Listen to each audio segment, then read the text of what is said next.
사도들은 그를 별명으로 불렀는데 바나바라 불렀다는 겁니다. 그래서 이름보다 별명으로 더 유명해진 사람. 사도행전에 그의 행적이 여러 번 기록이 되는데 요셉이라고 불려지지 않고 계속해서 바나바라고 별명으로 불려지는 사람. 그게 요셉이란 바나바입니다.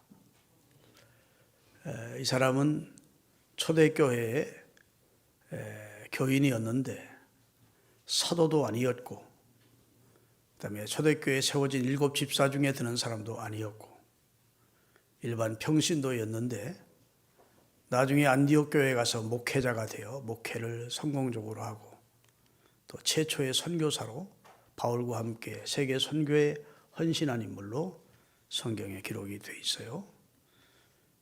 오늘 본문은 이 사람이 초대교회 성도들이 공동체로 모여서 하나님을 예배하고 성찬을 떼고 함께 기도하고 교제를 나눌 때, 사귐을 나눌 때, 그때 얼마나 은혜가 충만한 교회였던지 예루살렘 교회에 네 것 내 것 없이 유무상통하는 분위기였다는 겁니다. 그래서 핍절한 사람이 한 사람도 없었대요. 그건 가난한 사람이 없었다는 것이 아니라 가난한 사람을 부유한 사람이 다 공급해 주고 구제해 주어서 음식을 굶거나 생활하는데 어려움을 겪는 핍절한 사람이 없을 만큼 형편이 나은 사람들이 형편이 어려운 그리스도 안에서 형제 자매된 자들을 다 섬겼는데, 재산과 소유를 팔아서 사도들의 발 앞에 갖다 놨대요. 오늘 하면 목사의 발 앞에 갖다 놓고, 목사님 우리 교회에 어려운 성도가 있거든, 이 물질을 좀 가지고 그 사람들 도와주십시오 라고 구제 헌금이 많이 나오는 상황이었는데, 오늘 이 요셉이라고 하는 바나바라는 사람도 자기 밭을 팔아서 그 판 돈을 사도들의 발 앞에 갖다 놓더라는 겁니다.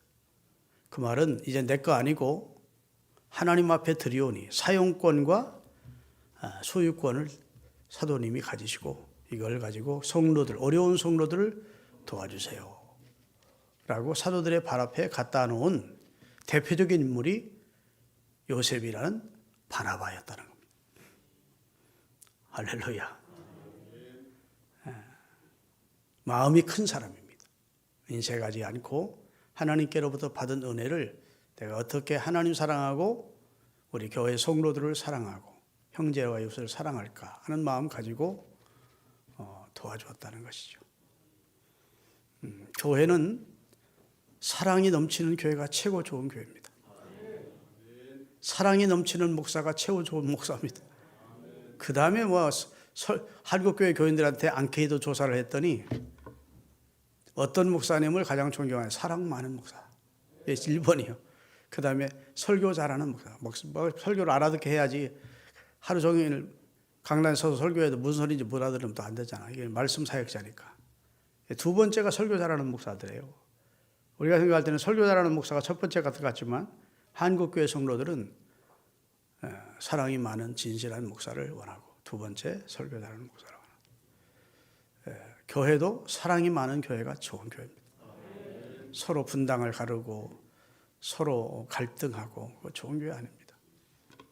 서로 나누는 교회, 구원의 소망을 함께 나누고, 또 어려움이 있으면 형편이 좋은 사람들이 나눔도 주고, 그러는 교회가 좋은 교회죠.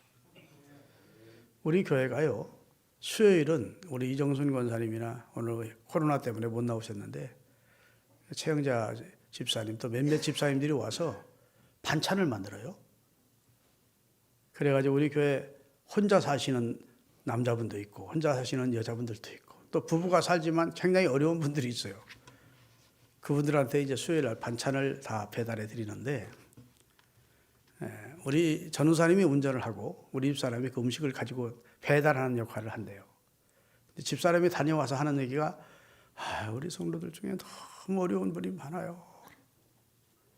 지하 단칸방에 사는데 불을 안 켜고 계시더래. 깜깜한데 왜 불을 안 켜냐 했더니 전기세 나와서 못 킨다. 전기세 나와봤자 2만 원, 한 달에 2만 원밖에 더 나오겠습니까? 켜는 것과 안 켜는 요즘 그게 그렇게 어려운 분들이 있다고. 여러분, 부모의 마음이 가져야 우리가 교회 생활을 은혜롭게 할 수 있습니다. 큰 마음. 아멘 합시다. 한 부모에게 아들이 5이 있다. 잘 사는 아들도 있고 아주 형편없이 어려운 아들이 있어. 그러면 그 부모가 부모의 마음이 어떨까요? 야, 잘 살아. 너는 계속 잘 살아라. 너는 고생해. 그렇지 않습니다. 아이고, 마음으로 간절히 원하죠. 잘 사는 아들이 못 사는 저 동생 좀 도와줬으면, 잘 사는 동생이 저 못 사는 형 좀 도와줬으면. 하나님의 마음이 그렇다는 겁니다. 우리 다 그리스도 안에서 예수의 피로 형제 자매 됐는데 우리가 그런 나눔을 나누는 교회가 좋은 교회라고. 그런데 여러분이 개인적으로 구제하면요, 구제 잘못하면 도리어 구제 안 한 것만도 못한 상처받고 문제가 되는 경우가 있습니다. 목사를 통해서 해야 제일 좋아. 야, 우리 목사님 땡기려고 그러는구나. 돈 땡기려고. 그렇게 생각하지 말고, 목사님 우리 교회 성도들 가운데 나는 모르지만 어려운 분들이 있을 텐데 도움을 좀 주세요 라고 내 앞에 갖고 와야. 또 어디 가서 우리 목사는 개인적으로 자기 앞에 돈 갖고 오라고 설교하는 목사 그렇게 하지 말고 앞뒤 문맥을 잘 알아들어야 돼. 진짜 목사도 저분 좀 도와주고 싶다 그럴 때가 많이 있어요. 그래서 뭐 내가 나름대로는 돕지만 성에 차지 않지 내 마음에. 목사 뭐 사례가 얼마나 많다고 그걸 많이 나누겠습니까? 조금씩 나누는데 여러분 사도들의 발 앞에 갖다 놓으십시오. 아멘 하셨어? 그럼 내가 잘 알아서 적절히 이런 한 푼도 내가 안 쓸 거야. 그렇게 헌금된 것. 아멘 안 하는 것 보래. 진짜 사실로 알아듣지 마시고 이게 무슨 뜻인지는 알아들어야 돼요. 왜 초대교회가 자기 재산과 소유를 팔아 사도들의 발 앞에 놓았는지. 재산 자랑하려고 그런 것도 아니고 뭐 남들 보라고 과시하기 위해서 그런 것도 아니고 정말로 어려운 이웃들을 형제와 자매들을 생각하는 마음. 그게 이제 큰 사람이죠. 여러분 사람이 큰 사람, 큰 인물이라고 할 때 그 사람의 외모나 체구가 클 때 큰 사람이라 하지 않습니다. 큰 사람이란 말은 그의 인품이 클 때, 포부가 클 때, 포용력이 넓은 사람일 때, 꿈이 큰 사람일 때 그런 사람을 큰 사람이라 그러죠. 한문으로는 거인이라 그럽니다. 키는 작은데 작은 거인이요. 아이고 꿈도 크고 포부도 크고 인격도 크고 포용력도 넓어서 어떤 사람도 다 수용도 하고 그런 사람을 이제 큰 사람이라 하지 않습니까? 근데 오늘 본문에 소개되는 이 바나바라는 사람이 오늘 이 시대에 참 그리운 사람이에요. 이 사람이 큰 사람이에요. 바울을 바울되게 만들어준 사람이에요. 할렐루야. 실패한 마가를 다시 세워준 사람이에요. 동역을 했는데 얼마나 동역했을 때 하나님의 교회가 부흥됐는지 그 교회에서 최초로 선교사를 파송하는 일에 주역을 담당했던 사람이에요. 그 사람이 바나바입니다. 할렐루야. 성경에 보면 참 감동적인 인물들이 여러 분 나오지요. 예를 들어서 옥합을 깨트려 주님의 머리에 붓고 그 머리털로 발을 씻긴 사람이 나옵니다. 근데 그 옥합을 깨트린 그 향유의 값이 300데나리온이 넘는데, 그럼 오늘날 시가로 한 3천만 원 되는 돈입니다. 그것을 예수님의 머리에 부었대요. 이에 타산을 생각하는 사람 입장에서는 허비하는 것으로 보았습니다. 그러나 예수님은 잘했다는 겁니다. 나를 위해 장사를 하나님이 준비시킨 것이다. 가난한 사람들에게 헌신할 수 있는 교회는 너에게 항상 있지만 내게 일어나 충성수를 바칠 수 있는 교회는 항상 있는 게 아니라고 해서 여인이 행한 일이 전 세계 복음이 들어가는 것마다 전해질 것이라 이렇게 축복해 주셨습니다. 왜 그렇게 그 여인이 300데나리온의 향유를 부어드린 것에 예수님이 감동하시고 이 복음이 전해지기를 원했을까요? 그것은 이해 타산을 초월하지 않는 그런 헌신적인 봉헌이었기 때문에, 계산을 초월하지 않는 그런 헌신이었기 때문에 주님이 감동하신 줄로 믿습니다. 아멘. 이스라엘의 초대 왕이 사울 왕입니다. 그에게 걸출한 아들이 있었습니다. 이름이 요나단이에요. 다윗 못지않게 걸출한 큰 사람이었습니다. 아버지 사울이 세상을 뜨면 그가 이스라엘의 2대 왕이 될 있는 그런 상황에 있었습니다. 그런데 어느 날 다윗이라고 하는 인물이 등장하는 겁니다. 백성들부터 존경과 인기를 얻기 시작합니다. 연배가 비슷해서 둘이 친구가 됩니다. 왕자 요나단과 다윗이 친구가 돼요. 근데 요나단은 다윗과 함께 하시는 하나님의 다윗의 머리 위에 하나님의 신이 충만하고 하나님의 세운 지도자라는 걸 알아봤습니다. 그래서 자기가 왕의 자리에 앉는 것보다 이 사람이 왕이 되어야 나라를 사랑하는 마음, 친구를 사랑하는 마음, 하나님이 이 사람을 쓰시기를 원한다는 영적인 안목이 열려서 자기는 내려오고 다윗을 왕으로 세우는 일에 적극적으로 앞장서죠. 참 큰 인물입니다. 다윗도 큰 인물이었지만 다윗을 다윗되게 한 인물이 요나단이라고 합니다. 요나단이 큰 인물입니다. 예수님이 소개한 여인이 낳은 자 중에 가장 큰 인물이 누군 줄 아냐? 물으시더니 세례 요한이라고 예수님이 추천한 인물이 있어요. 여자가 낳은 모든 인생 가운데 가장 큰 인물이 누군 줄 아냐? 세례 요한이에요. 세례 요한은 제사장의 아들로 태어나서 어렸을 때부터 극기 생활을 하면서 자기를 단련하고 하나님의 말씀을 묵상하고 그리고 유대 광야에서 훈련을 받고 하나님의 신이 임한 상태로 요단강에 와서 백성들에게 회개의 세례를 전했습니다. 회개하라고 두 번째 세례를 주었어요. 그랬더니 구름대와 같은 사람들이 막 세례 요한에게로 몰려드는 겁니다. 그는 당시 이스라엘의 정신적인 지주가 되었고 가장 유명한 존경받는 인물이 되었습니다. 아멘. 마지막 하나님의 보낸 선지자라고 하나님의 엘리야를 다시 살려서 보낸 것처럼 이스라엘 백성들은 그를 향하여 열광했습니다.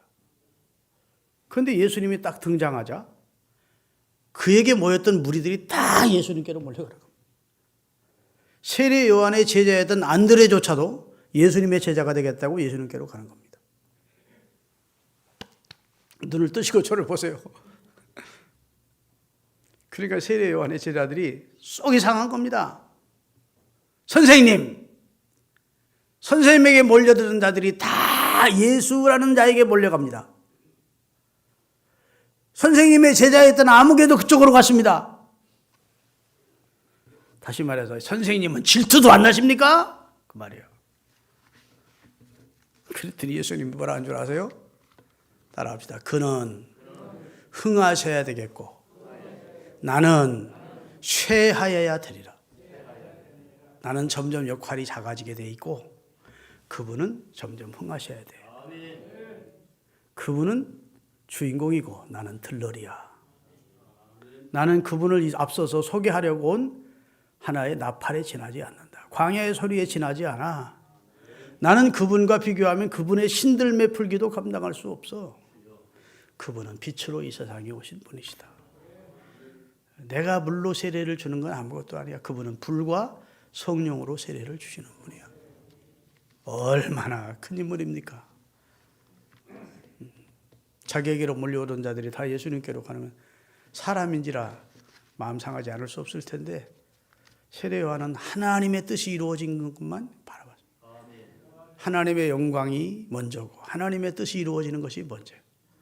멸시 천대 십자가는 내 가지고 존귀 영광 하나님이 받으세요. 이 마음이 세례 요한에게 있었기에 예수님은 세례 요한을 소개하면서 큰 자인데 이 세상에 태어난 모든 인간보다 가장 큰 자다. 이렇게 소개를 한 것입니다.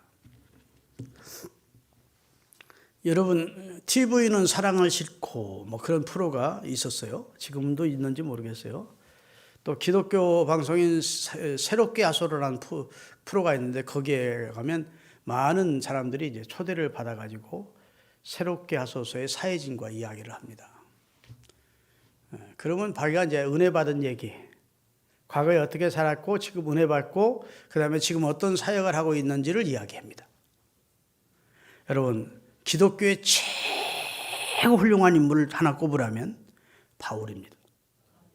예수님은 제껴놓고 예수님은 비교 대상이니까 바울이 성경 13권을 썼고 기독교를 기독교화 신든 교리를 확실히 정해놓고 가장 위대한 모든 목회자들과 성도들의 사표가 되기에 충분한 인물이 바울이에요. 바울의 옛 이름은 사울이었습니다. 자, 바울이 TV는 사랑을 싣고라는 프로에 지금 살아서 출연을 한다면, 새롭게 하소서에서 출연을 한다면 누구를 제일 먼저 이야기를 하겠는가? 고마운 인물로 바나바입니다. 내가 예수님을 믿고 회심했을 때 다 나를 멀리했다. 교회조차도 나를 두려워하고 경계했었다. 그때 바나바라는 평신도가 나를 사도들에게 안내해 소개해 주었고, 집에 고향에 내려가서 무일식하고 있을 때 나를 안디옥 교회로 초청해다 사역을 하게 하고 나와 같이 선교사가 되어 수혜를 했다. 내게 있어 나의 나됨이 최고 나를 나되게 하신 분은 주님이라면 이 땅에서는 나를 나되게 한 고마운 사람이 바나바다. 틀림없이 그렇게 말했을 거예요. 오늘 그 바나바를 여러분에게 소개하려고 하는 거예요.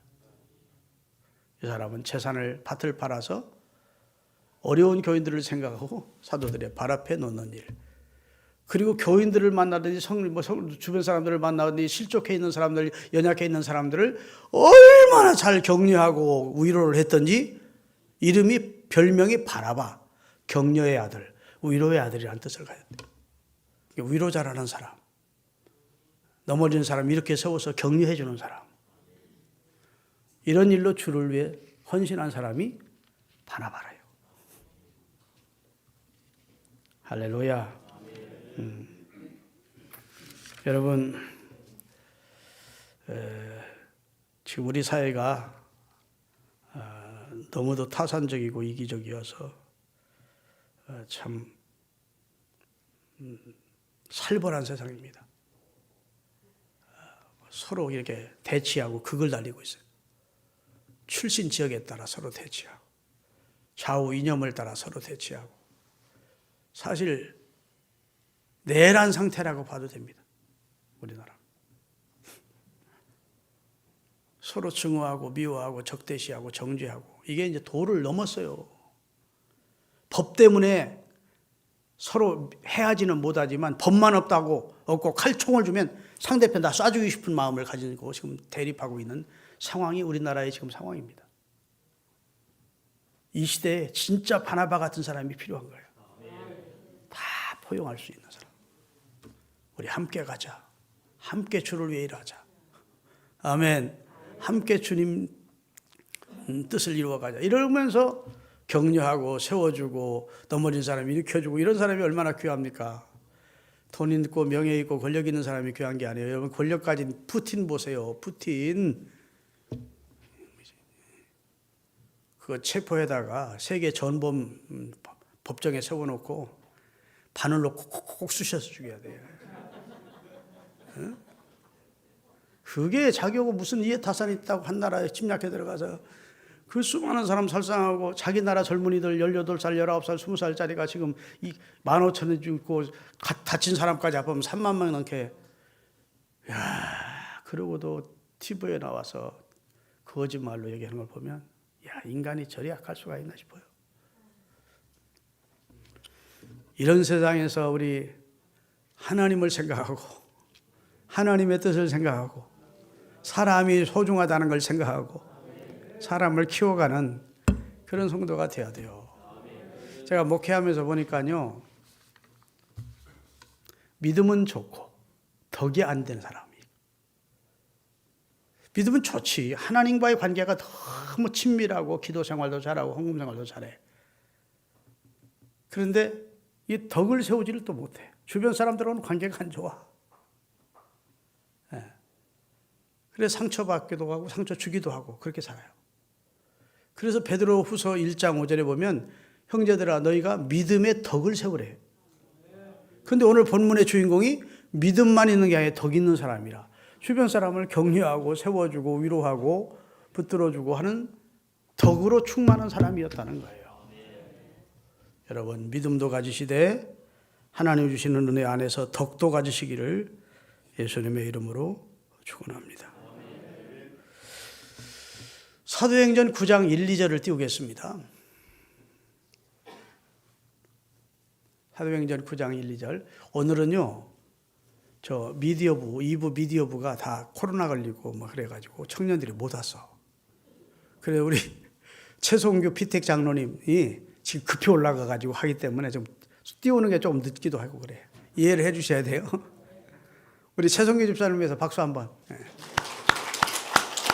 또 거기 우리 김미경 집사님의 딸이 또 옆에서 돕고 있고 그렇습니다. 박수. 자, 읽겠습니다. 사울이 주의 제자에 대하여 여전히 무엇과 우엽과 살기가 등등해서 막 핏발이 서 있었대. 눈이 예수 믿는 사람들 잡아 죽이고 가두려고 제사장에 가서 다메섹 여러 회장에 가져갈 공문을 청하니 만일 예수를 따르는 사람을 만나면 남녀노소를 막론하고 결박하여 예루살렘으로 끌어오려고 이렇게 기독교 최앞장서서 기독교를 박해하던 악당이 사울입니다. 스데반 집사가 설교할 때 백성들 앞에서 백성들 보고 저 스데반 저놈의 새끼를 때려 죽이세요. 저 신성을 모독하는 저 스데반을 때려 죽이세요.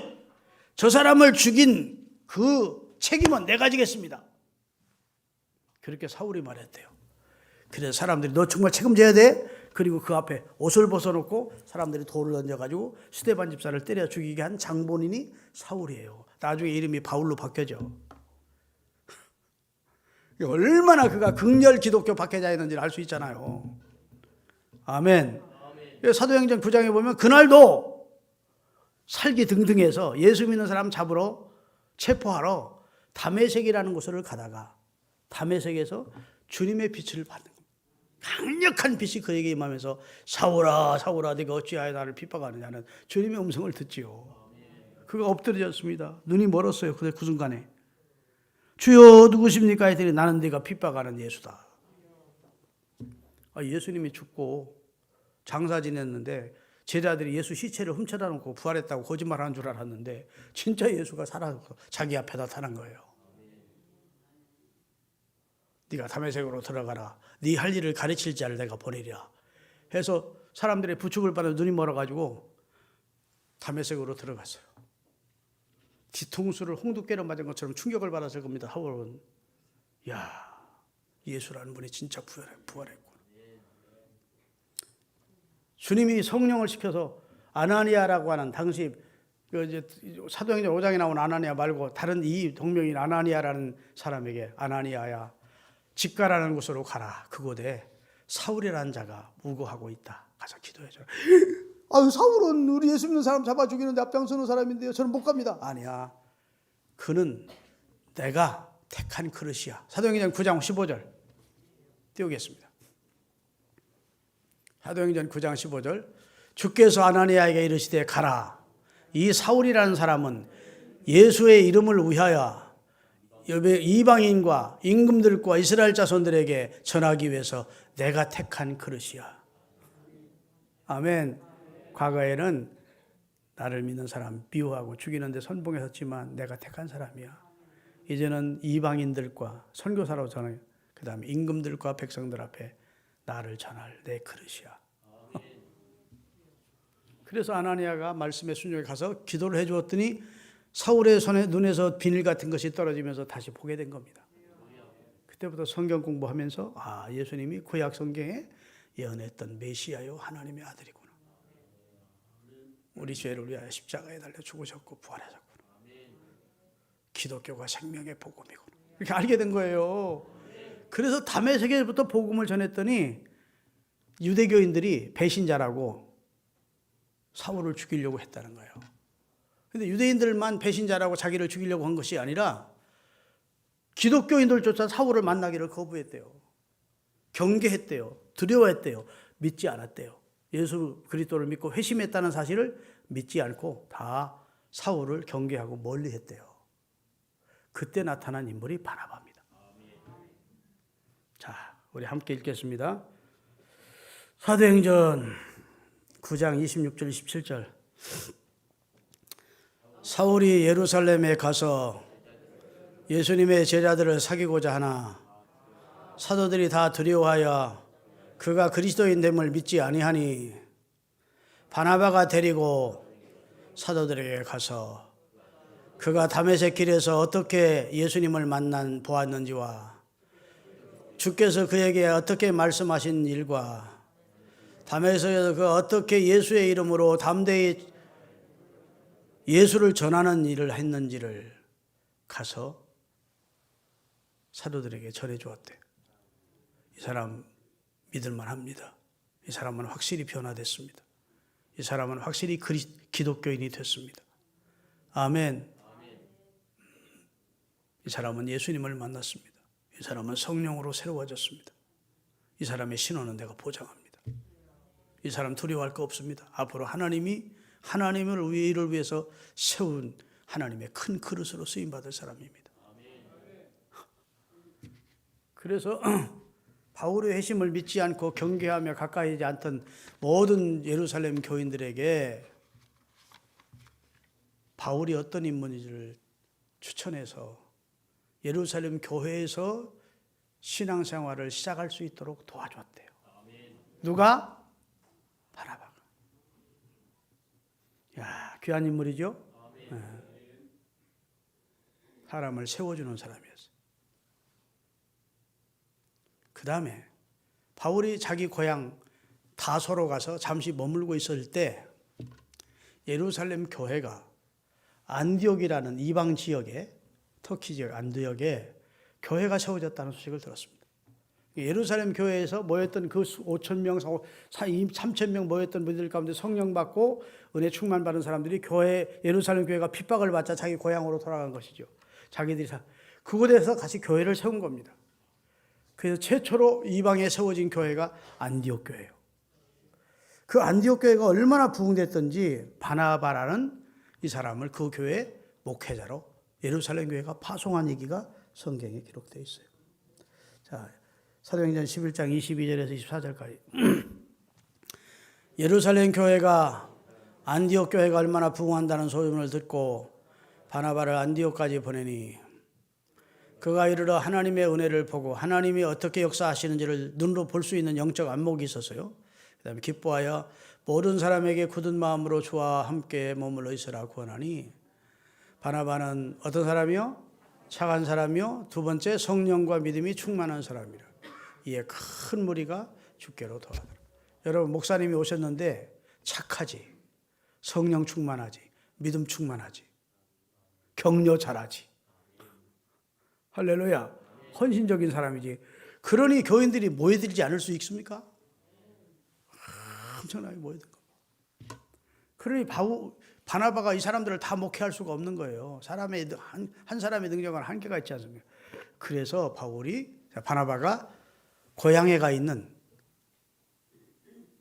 바울을 초빙해서 같이 동역했대요. 그 내용이 25절부터 있습니다. 바나바가 사울을 찾으러 그의 고향 다소로 가서 만남에 안디옥에 데리고 와서 바나바와 바울이 교회에 1년간 모여 있어 큰 무리를 가르쳤고 제자들이 안디옥에서 비로소 크리스찬이라 일컬음을 받게 되었더라.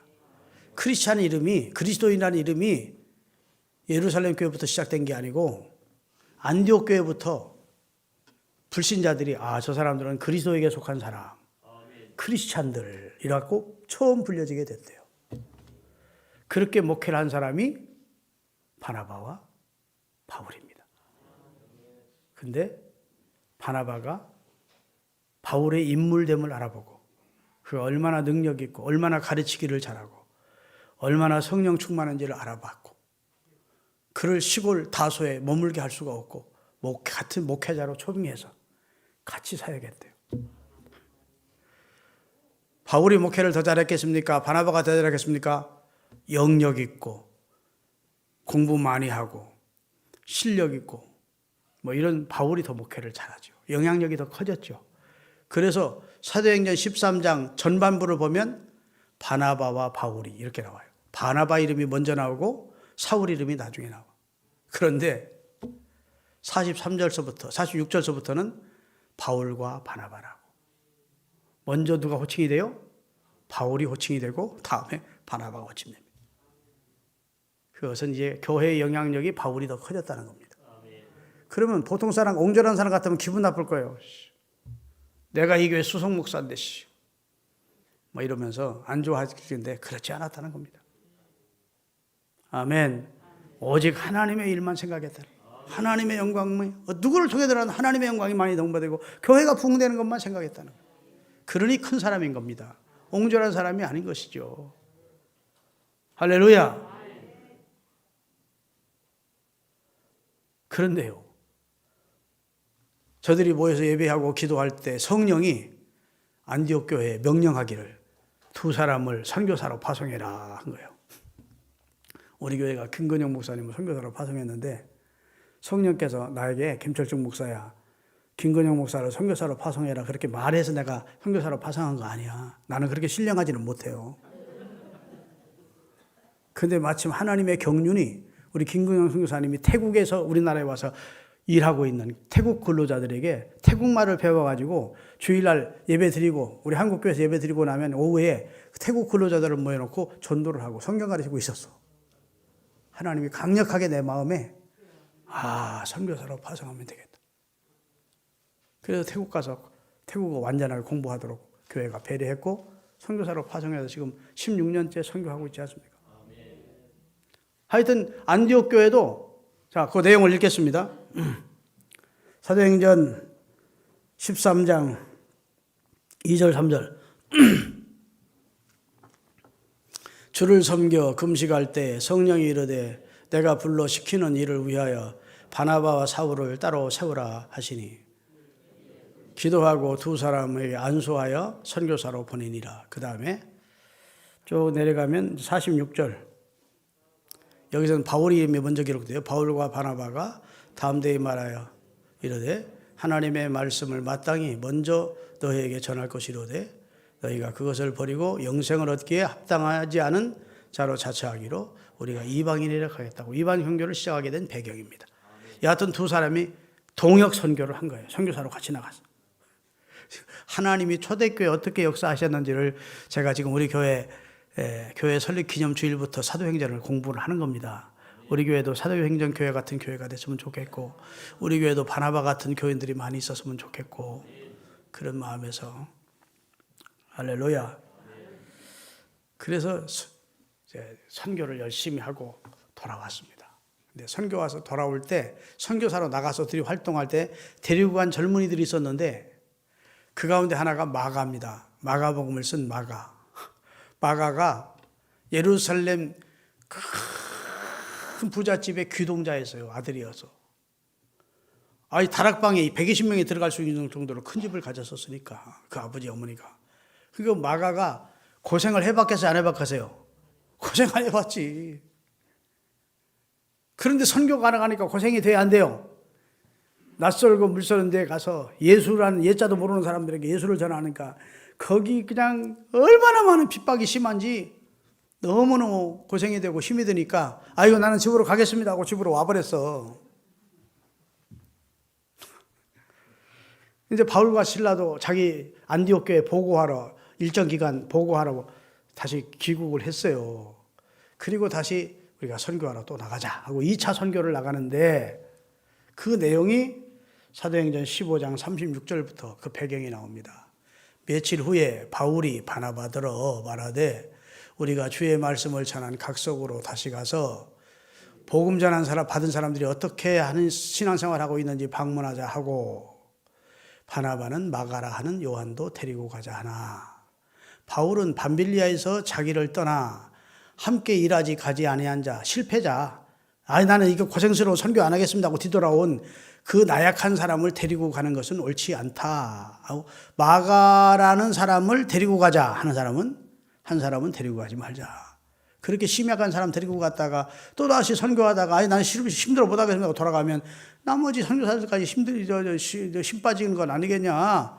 바울은 좀 강력한 강경주의가 있어요. 그런 나약한 사람, 실패했던 사람 왜 자꾸 데리고 가려고 그러느냐 이러는 것이고, 바나바는 한 번 실패는 병가지 상사 아니냐. 그 얘기 했는지 안 했는지를 몰라. 내가 지금 붙이는 거지. 실패를 거울 삼아 성공할 수도 있지 않느냐. 아니 젊은 사람이 그럴 수도 있지. 다시 우리가 붙잡아 주자. 안 돼? 우리 그 사람하고 못 가. 하루고 싸웠대. 친구끼리 바울과 바나바가 다 같이 읽겠습니다. 서로 심히 다투어 피차 갈라서니 바나바는 실패자였던 마가를 데리고 배 타고 구브로로 가고, 바울은 신라를 택한 후에 형제들에게 가고 빌립보로 가게 되는 겁니다. 그래서 선교팀이 나누어져요. 하나님의 경륜입니다. 선교는 참 많이 해야 되니까. 그런데 이 일들 계기로 바울과 바나바가 심히 다투었대. 근데 나중에 지내놓고 보니까 누가 옳았느냐? 바나바가 옳았대. 아멘. 그게 사도 바울이 순교하기 직전에 쓴 책이 디모데후서 4인데 디모데후서 4장 11절을 띄우세요. 자, 그가 디모데에게 편지한 겁니다. 저를 보세요. 사도 바울이 디모데라는 믿음의 아들에게 편지를 한 거예요. 예배소에 목회하고 있던 디모데에게 편지를 보내면서 지금 내 옥바라지를 하는 사람이 누가와만 나와 함께 있다. 누가는 누가복음을 쓰고 사도행전을 쓴 사람이 누가입니다. 자, 나와 함께 있느니라. 디모데 네가 올 때 꼭 마가를 데리고 와라. 그가 나의 일에 유익하니라. 그러면 마가를 마가되게 만든 사람이 누구예요? 바울이에요? 바나바예요? 바나바지. 바나바가 옳았던 겁니다. 한 번 실패했다고 버리거나 포기하면 안 된다는 거예요. 다시 붙들어주자. 격려해주자. 세워주자. 안 돼! 바울은 좀 독한 사람 같아. 성기 결단 있는 사람이라 다 자기 같기를 원한 거예요. 하려면 하고 말라면 말해야 이게 뭔 짓이냐 이런 쪽으로 갔던 것 같아. 그래서 참여를 안 시키는 거예요. 그런데 나중에 바나바를 통해서 마가가 믿음으로 세워졌고, 바울 선교단에도 아주 유익하고, 순교하기 직전에 보고 싶은 마가를 되게 데려오라고, 그가 복음사에게 꼭 필요한 사람이라고. 누가 그렇게 했어요? 바나바가 그렇게 한 게 아니고 바울이 그랬다고. 마가를 싫어했던 바울이 조차도 마가는 변화됐어요. 마가복음도 쓰고, 바울이 마지막까지 바울을 잘 도와서 주의 일을 도운 사람으로 바꿔졌다고. 하나님은 여러분과 저를 격려하시는 분입니다. 스바냐 3장을 띄워볼까요? 하나님이 우리를 어떻게 격려하시는지. 스바냐서 3장. 그날에 사람이 예루살렘에 이르기를 두려워하지 마라. 시온아 내 손을 들어들이지 마라. 너희 하나님 여호와가 너희 가운데 계시니 그는 구원을 베푸실 전능자시라. 그가 너로 말미암아 기쁨을 이기지 못하시며 너를 잠잠히 사랑하시며 너로 말미암아 즐거이 부르며 기뻐하시리라. 하나님이 너를 얼마나 이뻐하는 줄 알아? 왜 손 들어드리고 살아? 하나님이 그렇게 우리를 격려하신대요. 이사야서 41장 10절 잘 아는 내용이니까 같이 읽읍시다. 두려워 마라. 내가 너와 함께한다. 놀라지 말라. 난 네 하나님이야. 내가 너를 굳세게 하리라. 참으로 너를 도와주리라. 참으로 나의 의로운 오른손으로 너를 붙들리라. 이사야서 40장 1절에 보면 너는 내 백성을 위로해라. 격려해주라. 큰 소리 치지 마. 내 백성을 위로해달라고 하나님께서 하나님의 종들에게 부탁합니다. 여러분, 결혼이 주는 유익 가운데 하나는 서로 어려울 때 격려해주는 유익입니다. 여러분, 어려울 때 부부간에 격려하십시오. 막 더 헐뜯고 막 못 살겠다고 막 그러지 마시고, 돕는 배필로 하나님이 짝지어 줬으니까 남편이 어려워하면 이때 격려해주고, 아내가 어려워하면 격려해주고. 아멘. 자식이 힘들어하면 격려해주고, 하나님이 격려자로 우리가 이 땅에서 격려자라는 바나바 같은 인물이 되기를 원한다고요. 자, 한 번만 따라하고 마치겠습니다. 격려자로 살자. 위로자라며 살자. 사람을 세워주는 일을 하자. 하나님의 뜻만 구하자. 기도하겠습니다. 아버지 하나님,